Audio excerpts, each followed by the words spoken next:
Big boy conference, Biden. Yes, Biden did hold a news conference in which he wanted to reassure the people. I've never seen Biden paraded into the streets in front of the people so much to try to soothe fears and make sure that everybody stay calm and I could still win this thing. They went from saying that he was supposedly, which we all knew was a lie, and that's why they started to institute this whole thing where they wanted to try to paint Trump as a career criminal. He got 91 charges over there in Georgia. He owes money up in New York because we wanted to fine him for giving box over to Stormy Daniels or whatever like that, right? And so they tried to paint his reputation to be negative and say, he's a felon. He's a felon. No, he was Teflon Don. That's pretty much what he was. So now that we got all of the visibility off of Donald Trump and that you're front and center, because again, I tell people all the time that the main thing that people say when you ask them, hey, who are you voting for in an election? Joe Biden, because it's usually boomers and Xers. Biden, I'm voting for Biden because I am a lifetime Democrat. And because I'm a lifetime Democrat, I gotta just go blue. I gotta go blue. If you only knew, that's what we voting. Blue. They can't see. One eye closed. They gotta go and get their medication, get their dialysis. You know what I'm saying? But then they go, but I tell you what, I'm definitely going blue. That was Obama's running mate, and Obama was at a basketball game the other day, and Obama had Biden behind him, and so we definitely. I'm sorry, Mabel. Can you hand me my teeth? Can you hand me my teeth over there? I can't chew this. You didn't chop the meat up good enough. But no. Back to what we said. I'm definitely voting Biden for president. So now that we got to focus on what you actually stand for instead of what you don't like, because again, when you ask these people, they don't say that they actually like Biden. They just say that they don't like Trump. So now we're focused on Biden. We got to focus on his policies. We got to focus on whether or not he's competent enough to even stand up and give us a coherent thought.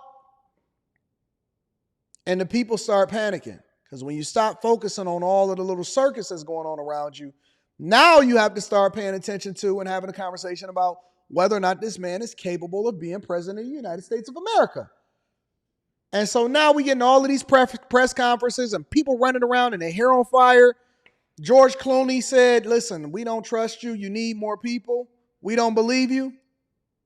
Okay, well, cool. So he had a big boy conference yesterday, and shout out to ABL, Anthony Brian Logan. He definitely covered this yesterday also. But he had a big boy conference. They called it the Big Boy Conference yesterday, in which he spoke to the people so that he could make sure that he gave you a little bit more confidence in what he was doing. And this is what happened.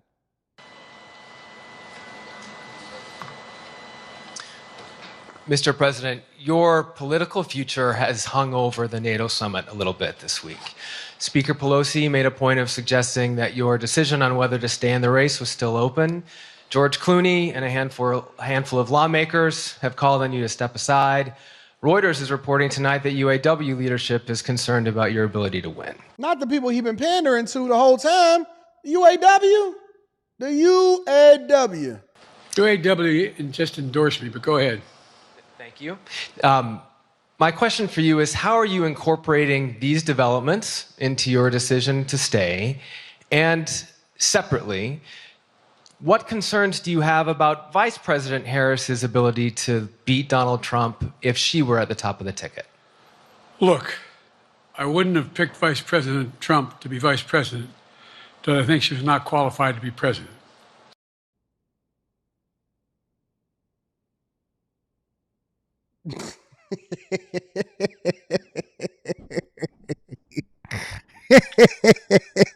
He just kept going because he thought that he actually gave a coherent thought.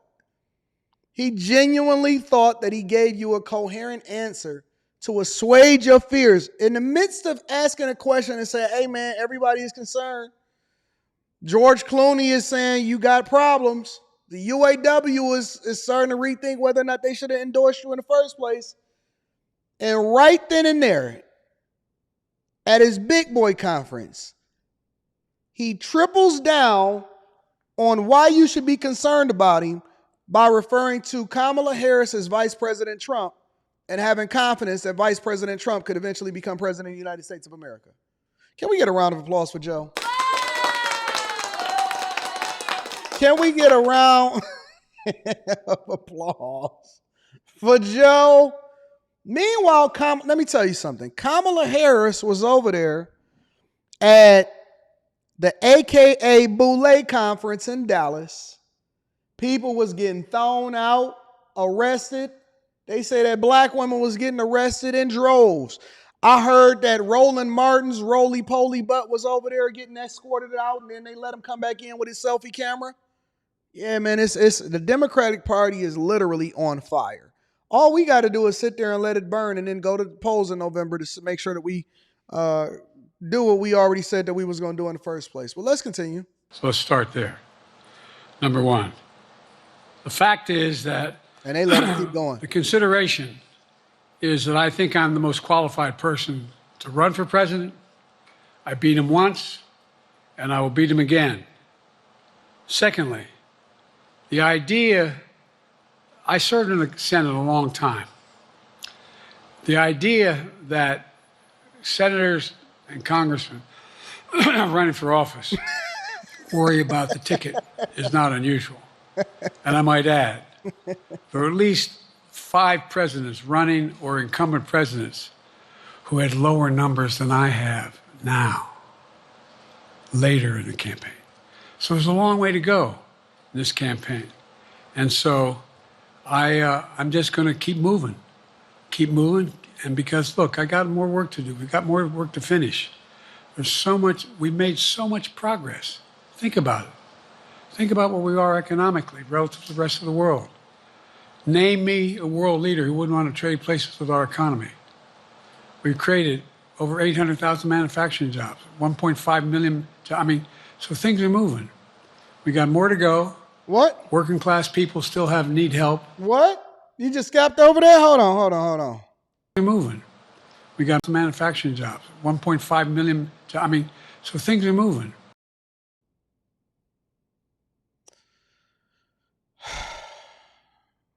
Shout out to the Times, the New York Times out here in these streets. They put together, I believe, a compilation of gaffes or ways in which he was communicating that may not have been as effective as we thought they were. And now I want to hand it over to the president of Ukraine, who has as much courage as he has determination. Ladies and gentlemen, President Putin.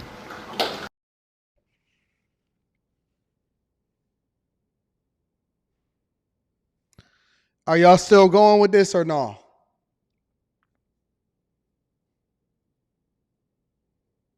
I just want to know. I'm just curious.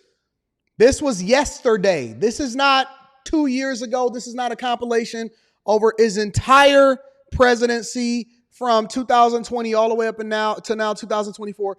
This is yesterday. Yesterday. We are on a world stage talking about, and I'm sure that Putin was just sitting there laughing. They watching Kim Jong-un, China, everybody all over the world, Taiwan, leadership everywhere is sitting there, and this is July 11th. This was yesterday. Yesterday, after the debate, after all of the stumbling up the plane, after being helped off the stage, this is yesterday. You still going or no? No, I want to ask my people on the fence and the people that are hardcore blue supporters. You going or no? Let me rewind it for you, for the people in the back. And now I want to hand it over to the president of Ukraine, who has as much courage as he has determination. Ladies and gentlemen, President Putin.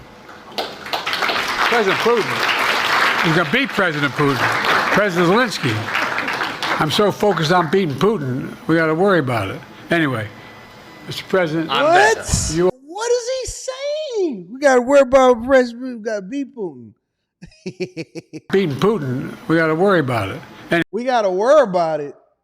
What is we got to worry about it? And you know he had the earpiece. Hey, no, President Zelensky. Hey, make sure you clean that up, Zelensky. Fam, you got the whole podium up there. You got your speech written out for you going up the screen. Stop going off script. Read what they put on your cards. anyway, Mr. President, I'm better. you are a hell of a lot better.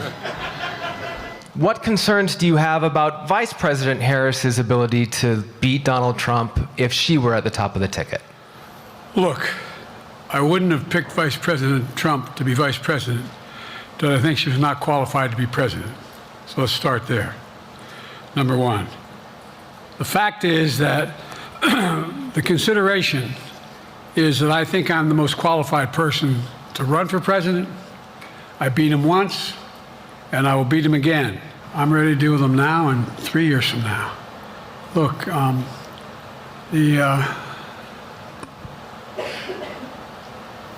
like I said,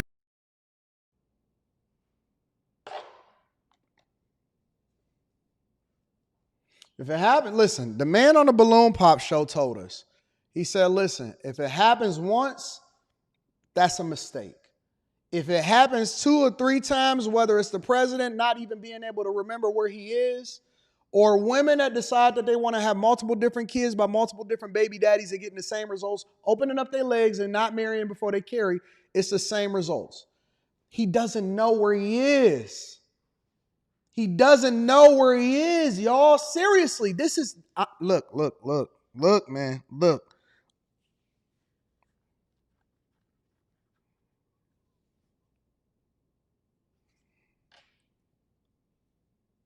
Yeah,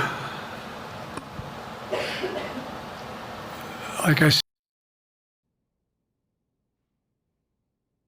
said, I'm dealing with Xi right now and direct contact with him. I have no good reason to talk to Putin right now. There's not much that he is prepared to do in terms of accommodating any change in his behavior. And but there isn't any world leader I'm not prepared to deal with. But I understand the generic point is Putin ready to talk? I'm not ready to talk to Putin unless Putin's ready to change his behavior. Last time I talked to Putin was trying to get him to work on an arms control agreement related to nuclear weapons in space. That didn't go very far. I've taken 3 significant and intense neurological exams by a neurologist.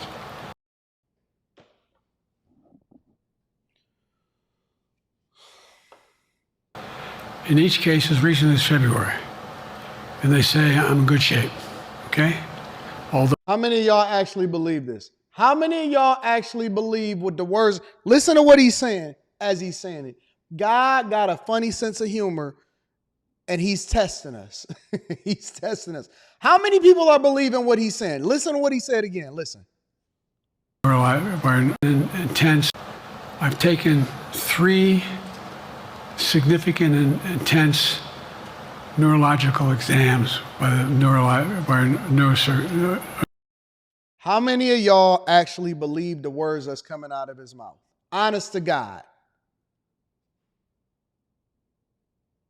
Look at him. Look at him right now, right behind our flag. This is the leader of the free world. This is the leader of the free world. How many of y'all actually believe what he's telling you? A neurologist. In each case, as recently as February. And they say I'm in good shape, okay?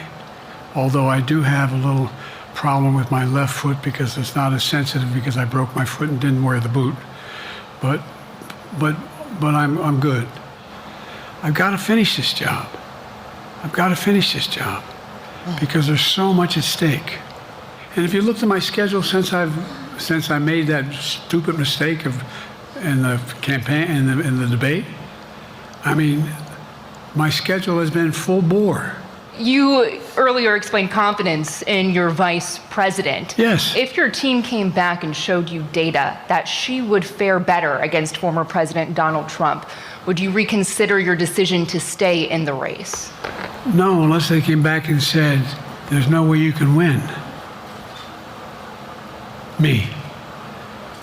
No one's saying that. No poll says that.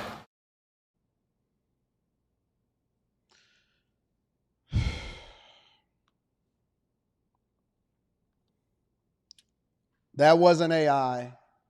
That wasn't altered nothing.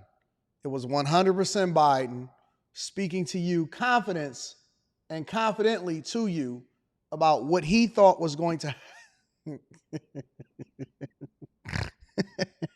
about what he was going to happen in the upcoming presidential election. All Trump got to do is just stay out of sight.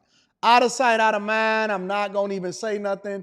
Let this man drown his entire campaign 100%.